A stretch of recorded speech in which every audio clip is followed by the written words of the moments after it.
नमस्ते मित्रांनो, आपल्या समोर हा जो वेल दिसतो झाळकट लाल रंगाची फुलं लागलेला काटेरी वेल जो आहे त्याचं नाव आहे वाकेरी. याला संस्कृतमध्ये घृतकरंज असं म्हटलं जातं आणि बोटॅनिकली याला वागाटिया स्पायकॅटा असं नाव आहे.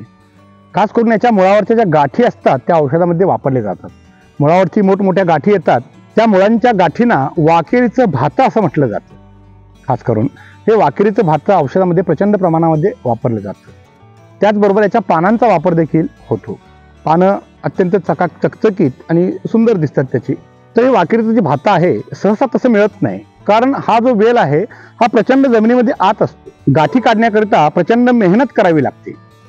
हा वेल जर एखाद्या कडेकपरला असेल आणि एखादी जर लँडस्लाईड झाली तर ती मुळं आपोआप बाहेर आपल्याला बाजूला मिळतात. पण सध्या बऱ्याच वेळा बघितलं तर भुई कोहळ्याची मुळं आणि त्याच जोडीनं बेंदरवेल नावाची वेल असते त्याची मुळे याच्यामध्ये भेसळीसाठी वापरली जातात. एक फरक लक्षात घ्यायला लागतो, बाकीच्या ज्या कंद आहेत ना ते साधारण गोडूच लागतात आणि हे वाकेरीचं भातं जे आहे थोडंसं अंगानं कडू असतं, त्याची चव कडू असते.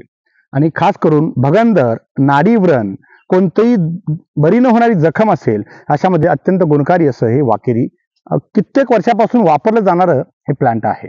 वाकेरीचं भातं साधारणपणे 1 ते 2 ग्रॅम इतकं घेतलं तर आतील जखम असेल, बाहेरील जखम असेल, इव्हन गँग्रीनची जखम असेल तरी देखील बरी होते. याच्या पानाचा रस 2 ते 4 चमचे भाकरीच्या पिठामध्ये मिसळला जातो. म्हणजे भाकरी म्हणजे ज्वारीची भाकरी त्या ज्वारीच्या पिठामध्ये मिसळला जातो आणि त्याची भाकरी करून दिली जाते. खास करून या खार दुर्धर जे आहेत व्रण जे बरे होत नाहीत, अक्षरशः बघितलं की काही व्रण असे असतात की कोणाचे पाय कापावे लागतात, कोणाचे हात कापावे लागतात. भगंदराचे व्रण असतात त्या ढोंगणावरती अगदी मोठा भस्का पडलेला असतो. अशावेळी वाकेरी हे सर्वांसाठी वरदान आहे.